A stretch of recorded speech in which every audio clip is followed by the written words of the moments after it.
بسم اللہ الرحمن الرحیم. ناظرین السلام علیکم. میں ہوں آپ کا میزبان صابر شاکر. آج ہے 16 ستمبر منگل کا دن. تازہ ترین خبریں، اطلاعات اور تبصرے پاکستان کے حالات و واقعات اور سیاسی صورتحال کا لیتے ہیں جائزہ. 3.5 سال گزر گئے رجیم چینج آپریشن کو،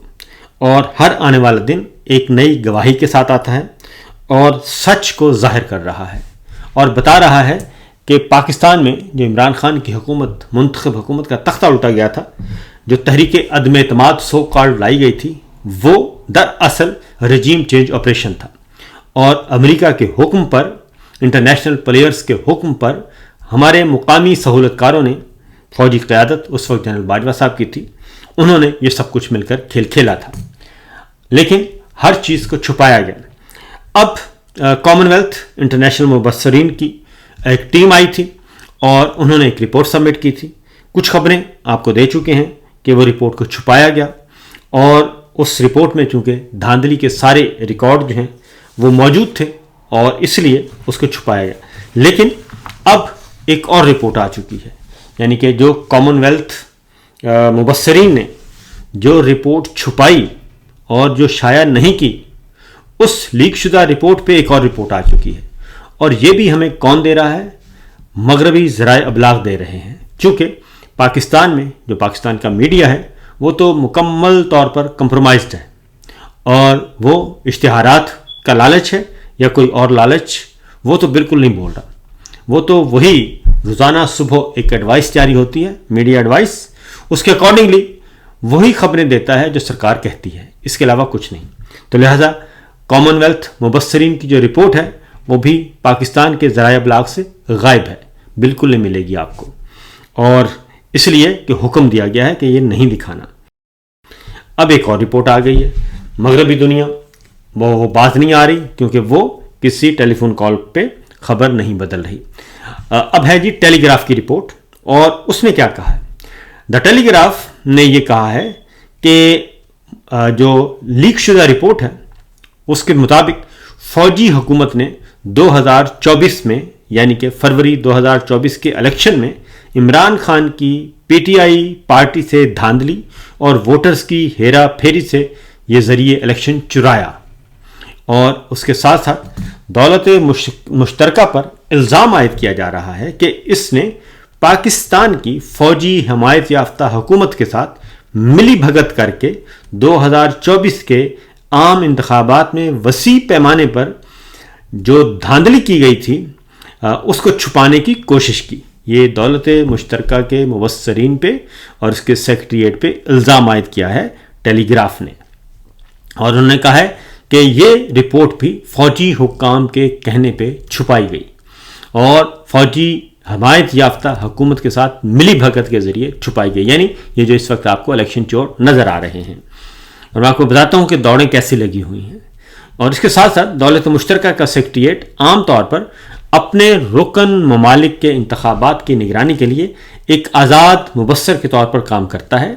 اور اسی مقصد کے لیے اس نے فروری 2024 کے الیکشن میں پاکستان میں 13 رکنی مبصر وفد بھیجا تھا. لیکن اپنی 70 سالہ تاریخ میں پہلی بار دولت مشترکہ نے مشاہداتی رپورٹ شائع کرنے سے گریز کیا اور اس کے برعکس انتخابات کی شفافیت اور پاکستان کے جمہوری عمل کی تعریف کی. اب سامنے آنے والی رپورٹ جو کہ پہلے دبا دی گئی تھی، اس میں واضح طور پر وسیع پیمانے پر انتخابی دھاندلیاں اور انسانی اور سیاسی حقوق کی سنگین خلاف ورزیوں کی نشاندہی کی گئی ہے، جن میں آزادی اظہار، اجتماع اور انجمن سازی، یعنی کہ جو ہم گیدرنگ کرتے ہیں، سیاسی جلسے جلوس، وہ بھی شامل ہیں. رپورٹ کے مطابق فوجی پشت پناہی رکھنے والی حکومت نے عمران خان کی جماعت پاکستان تحریک انصاف کو منصفانہ انتخابی مہم چلانے سے محروم رکھا،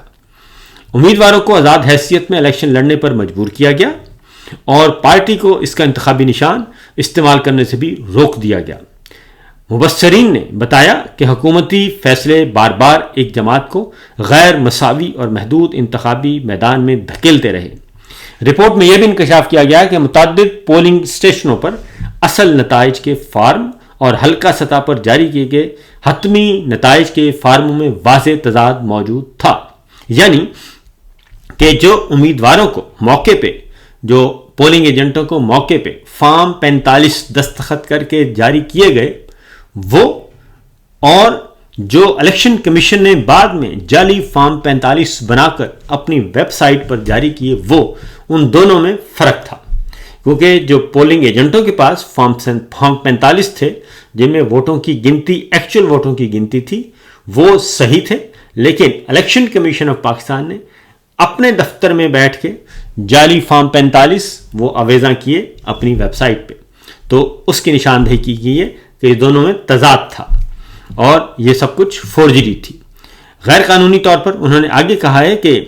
جس کے نتیجے میں، یعنی کہ جو فارم 45 تبدیل کیے گئے اور جعلی فارم 47 تقسیم کیے گئے، جس کے نتیجے میں ممکنہ طور پر کچھ امیدواروں کو غیر قانونی طور پر کامیاب قرار دے دیا گیا، اور رپورٹ کو پہلے غیر رسمی طور پر حکومت پاکستان سے شیئر کیا گیا، اور بعد ازاں مبینہ طور پر حکومت نے اسے شائع نہ کرنے کا مطالبہ کیا، جس پر دولت مشترکہ سیکریٹریٹ نے عمل کیا اور رپورٹ کو دبایا۔ اب یہاں پہ ایک اور دلچسپ بات یہ بتائی گئی ہے ٹیلی گراف نے کہ جب یہ رپورٹ تیار ہو گئی کہ جس میں ثابت ہو گیا کہ یہ سارے کا سارا الیکشن چوری کیا گیا ہے، جعلی فارم 45 بنائے گئے ہیں، الیکشن میں دھاندلی کی گئی ہے، پی ٹی آئی کو امیدواروں کو باہر رکھا گیا ہے، ان کو آزاد امیدوار قرار دیا گیا ہے، بلے کا نشان چھینا گیا ہے، قاضی فائز عیسیٰ کا رول ہے اس میں، چیف الیکشن کمشنر کا رول ہے، اس کے 4 رتنوں کا رول ہے، وہ سارے کا سارا جب ڈاکومنٹڈ شکل میں آ گیا اس میں بس، تو وہ رپورٹ ان آفیشلی حکومت پاکستان یعنی انہی الیکشن چوروں سے شیئر کی گئی، اور ظاہر ہے الیکشن چوروں نے کیا کرنا تھا، الیکشن چوروں نے متعلقہ سفارت خانوں کو کہا ہوگا، سفیروں کو بلایا ہوگا، ہائی کمشنرز کو بلایا ہوگا، اور ان کو کہا ہوگا کہ جناب مائی باپ ہم تو آپ کے ساتھ بہت اچھے جا رہے ہیں، اس لیے اس کو دبا دیا جائے، آپ اپنی حکومتوں کو ہماری طرف سے کہیں، لہذا پھر وہی ہوا مبینہ طور پر، اور اس رپورٹ کو دبا دیا گیا جو کہ الیکشن چوری کی رپورٹ تھی۔ کیونکہ یہ بات ذہن میں رکھیے گا کہ بائیڈن انتظامیہ تھی اس وقت جب ریجیم چینج آپریشن ہوا، جس کے حکم پہ ہوا، اور اس کے بعد پھر جب الیکشن ہوا تب بھی بائیڈن انتظامیہ ہی تھی، اور انٹرنیشنل مبصر کامن ویلتھ کنٹریز کے آئے تو اس کو بھی ظاہر ہے ہاتھی کے پاؤں میں سب کا پاؤں، تو انہوں نے جو کہا اور وہ اتنی جلدی تو سرنڈر نہیں کر سکتے تھے، اور پھر ہمارے مقامی سہولت کار تو تھے ہی،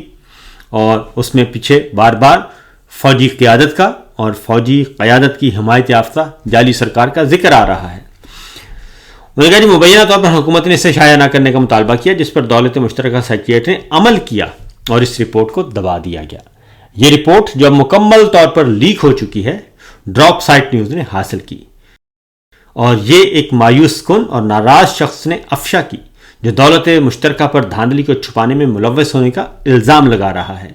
رپورٹ میں انتخابات میں منظم دھاندلی اور ریاستی مشینری غلط استعمال کا ذکر ہے، جس میں عمران خان کی موجودگی میں ان کی جماعت کو سیاسی عمل سے باہر رکھا گیا، اور اس کے ساتھ ساتھ انہوں نے کہا کہ باقی اگلی بات جو ہے، یہ جو رپورٹ اب آ چکی ہے، اس رپورٹ کے بعد میرا خیال ہے کہ آنے والے دنوں میں جنرل عاصم منیر صاحب کے لیے اور اس جعلی رجیم کے لیے جینا کافی مشکل ہو جائے گا، کیونکہ انہوں نے انٹرنیشنل فورم سے جانا ہے، اور جب جائیں گے تو یہ رپورٹ سامنے آئے گی۔ اب آتے ہیں اگلی بات کی طرف۔ یہ رپورٹ تو سر آ گئی، اب اس رپورٹ کے بعد ہونا کیا ہے؟ اصل معاملہ یہ ہے کہ اس پہ انٹرنیشنل پریشر مزید بڑھے گا، اور جب بڑھے گا تو ان کو جواب دینا پڑے گا، اور انٹرنیشنل فورمز پہ جواب دینا پڑے گا، کیونکہ یہ جو کامن ویلتھ کنٹریز کے جو مبصرین آئے تھے اس وقت بھی میں نے آپ کو بتا دیا تھا کہ انہوں نے یہ چیزیں شیئر کی ہیں، اور کامن ویلتھ کنٹریز دولت مشترکہ ممالک کے جتنے بھی، ظاہر ہے جب آپ رپورٹ دبا دیتے ہیں تو 13 مبصرین تھے، تو 13 مبصرین نے اپنی اپنی حکومتوں کو تو بتا دیا ہوگا کہ جناب تباہ کن ہے اور ساری سرکار جو ہے جعلی ہے۔ اب دیکھتے ہیں کہ آنے والے دنوں میں کیا ہوتا ہے۔ البتہ عمران خان کے حق میں یہ گواہی ہے، اور پاکستان کے عوام کے حق میں گواہی ہے۔ اب قاضی فائز عیسیٰ کا کیا بنے گا، چیف الیکشن کمشنر سلطان راجہ کا کیا بنے گا، اس کے ساتھ 4 رتن ہیں ان کا کیا بنے گا، کیونکہ یہ پورے کا پورا ایک طے شدہ پلان تھا۔ اور جنرل عاصم منیر صاحب کا کیا بنے گا، کیونکہ الیکشن چوری کرنا یہ آرٹیکل 6 کے زمرے میں آتا ہے۔ اب آگے بڑھتے ہیں جو کچھ ایک اور چیز بھی آپ کو بتا دیں کہ خاص طور پہ ایک اور بات ہی، کامن ویلتھ کی تحقیقاتی رپورٹ کے صفحہ نمبر 94 میں فارم 45 کے ذریعے تبدیل کیے گئے الیکشن نتائج کا پوسٹ مارٹم کیا گیا ہے۔ جو فارم 45 پولنگ ایجنٹس کو دیے گئے ان فارمز میں اور جو فارم 45 الیکشن کمیشن نے آویزہ کیے ان میں بڑا فرق ہے۔ یہاں میں ایک کریڈٹ ضرور دوں گا پتن تنظیم، سرور باری صاحب اور دیگر کو، کہ انہوں نے بڑی محنت سے یہ ساری 2 نمبریاں جو ہیں وہ ظاہر کر دی تھیں، اور پھر ان کا دفتر بھی توڑ دیا گیا، ان کا دفتر سیل کر دیا گیا، ان کا گھر توڑ دیا گیا، اور اس کے بعد مکمل طور پہ ان کو کام کرنے کی اجازت نہیں، اور پھر انہیں بیرون ملک آنا پڑا، اور وہ بھی اس وقت ایگزائل میں ہیں، کیونکہ انہیں کہا گیا تھا کہ یہ رپورٹس بار بار آپ نہ بنائیں، اور انہوں نے تمام حلقوں کی جو ہے وہ موازنہ کیا ہے اور کمپیریزن اسٹڈی کر کے ساری دھاندلیوں کو ایک بک میں جمع کر دیا ہے۔ تو ان کو بھی کریڈٹ جاتا ہے کہ انہوں نے مقامی سطح پہ ہی اس کا پوسٹ مارٹم کر دیا تھا، جس میں خاص طور پہ ڈاکٹر یاسمین راشد اور نواز شریف صاحب کا حلقہ بھی اس میں ذکر ہے، سلمان اکرم راجہ صاحب کے حلقے کا ذکر ہے، مریم صاحبہ کے حلقے کا ذکر ہے، شہباز شریف صاحب کے حلقے کا ذکر ہے، اور وہ بیچارے جو جیتے ہوئے ریحانہ امتیاز ڈار صاحبہ کے حلقے کا ذکر ہے۔ وہ جیتے ہیں جو، وہ بیچارے آرام پیچھے بیٹھے ہیں، جیلوں میں ہیں، مقدمے بھگت رہے ہیں، اور جو ہارے ہوئے لوگ ہیں وہ اس وقت وزیر ہیں، مشیر ہیں اور اقتدار کے مزے لوٹ رہے ہیں۔ اب آتے ہیں توشہ خانہ 2 کی طرف۔ کل توشہ خانہ 2 کیس کی سماعت تھی اڈیالہ جیل میں، اور اس میں گواہوں کے بیانات، سرکاری گواہوں کے بیانات تو ریکارڈ ہو چکے تھے، اور کل جرح کی گئی، اور سرکاری گواہوں نے کل جو ہے وہ سب کچھ اپنے کیے کرائے پر سارے پہ پانی پھیر دیا، اور جو بڑی مشکل سے ایک مقدمہ تیار کیا گیا تھا، سرکاری گواہوں کو طوطے کی طرح بڑھا کر لایا گیا تھا، ان میں ایک محیب عباسی صاحب تھے اور ایک انعام شاہ صاحب تھے، اور اس میں دونوں پہ جب جرح کی گئی تو دونوں نے اقرار کر لیا کہ جناب ہمیں کچھ پتہ نہیں ہے، یہ تو جو ہمیں کہا گیا، اور بلکہ ان میں سے ایک گواہ نے کہا کہ مجھے تو جی دھمکی دی گئی تھی کہ اگر میں نے عمران خان کے خلاف گواہی نہ دی تو پھر آپ کو ہم جیل بھیج دیں گے۔ تو انہوں نے کہا کہ میں کرتا مرتا کیا نہ کرتا، تو میں تو جی ان کے کہنے پہ جو انہوں نے کہا بول دیا، میرے پاس کوئی ریکارڈ نہیں ہے، نہ میں نے ان کی قیمتوں کا تعین کیا، کچھ بھی نہیں کیا، نہ میرے کاغذ نہ پینسل، میرے پاس کچھ نہیں ہے، کوئی ریکارڈ نہیں ہے۔ تو یہ سارے کا سارا کل جو ہے توشہ خانہ کا کیس جو ہے وہ کل زمین بوس ہوا ہے اڈیالہ جیل میں، اسی لیے یہ ایک تو اڈیالہ جیل میں سماعت، اور اس کے بعد بند کمرے میں سماعت، اور پھر جج صاحبان کا جو ہے وہ تو آپ کو معلوم ہے کہ جو جج بھی سزا دیتا ہے وہ سزا دینے کے بعد بھی اور دوران بھی بتا دیتا ہے کہ مجھ پہ پریشر بہت ہے، تو اس لیے مجھے معاف کر دینا۔ پہلے بھی جج صاحبان معافی مانگ چکے ہیں، اور اس وقت بھی یہ جو ٹرائل کورٹ کے جج ہیں اور ادھر سرفراز ڈوگر صاحب ہیں، وہ دونوں آپس میں ایک دوسرے کے ساتھ، علیمہ خان صاحبہ نے بتایا کہ رابطے میں ہیں اور دونوں مل کر کھیل رہے ہیں، اور کل سلمان صفدر صاحب نے بھی یہ بتایا کہ ادھر سے سزا سنائیں گے توشہ خانہ کی، اور ادھر سے القادر ٹرسٹ میں ریلیف دے دیں گے، اور اس لیے یہ سارے کا سارا مل ملا کے ہو رہا ہے۔ ایک اور بات بھی، یہ جو الیکشن دھاندلی کے بارے میں آ رہا ہے جی، اس میں ہمیں کمشنر راول پنڈی لیاقت چٹھا صاحب کو نہیں بھولنا چاہیے۔ انہوں نے اپنی نوکری داؤ پر لگائی، اپنی جان داؤ پر لگائی، اور سب کچھ جان مال آبرو داؤ پر لگا کے اپنی نوکری سے استعفیٰ دیا، اور وہ بھی اس وقت جب سورج سوا نیزے پر تھا، جب فرعون لہرا رہا تھا، اور اس وقت اسے کمشنر راول پنڈی نے کہا تھا کہ راول پنڈی ڈویژن کے سارا الیکشن چوری کیا گیا ہے، اور انہیں بتا دیا گیا، انہوں نے کہا تھا کہ قاضی فائز عیسیٰ کو بھی، مجھے بھی، اور چیف الیکشن کمشنر کو بھی پھانسی پہ لٹکائیں، کیونکہ ہم نے قومی جرم کیا ہے، اس قوم کے ساتھ ظلم کیا ہے، پاکستان کے ساتھ ظلم کیا ہے الیکشن چوری کر کے، اور یہ الیکشن پاکستان تحریک انصاف نے کلین سویپ کیا تھا، 70,000 کی لیڈ کو تبدیل کر دیا گیا، شکست میں تبدیل کیا گیا، یہ ان کا کہنا تھا۔ تو لہذا یہ جو کچھ ہو رہا ہے یہ اسی طرف ہے، اور اسی لیے ان ساری چیزوں کو دبایا جاتا ہے۔ اب آتے ہیں، عمران خان صاحب نے ایک اعلان کیا ہوا ہے، اور 27 ستمبر کو پشاور میں جلسہ رکھا ہوا ہے جی، اس کا اناؤنس کر دیا گیا ہے. 27 ستمبر کو پشاور میں جلسہ ہوگا اور ایک بہت بڑا جلسہ، اور اس کے بعد پھر فردر اعلان کیا جائے گا. پھر ایک اور مہم چلی ہوئی ہے اور وہ ہے مشن نور کی. اور مشن نور میں کہا گیا ہے کہ 20 ستمبر رات 9 بجے تمام اہل خانہ چھت پر جمع ہوں اور اذانیں دیں، اور اگر کوئی باہر ہے تو وہ اذانیں دیں. اور اگر ظالم حکمرانوں کے خلاف یہ ایک ہے جی فریاد، تو اس پہ تنقید کر رہے ہیں کچھ لوگ، ماؤتھ پیس ہیں جو، وہ یہ کہہ رہے ہیں. تو میں آپ کو بتاتا ہوں کہ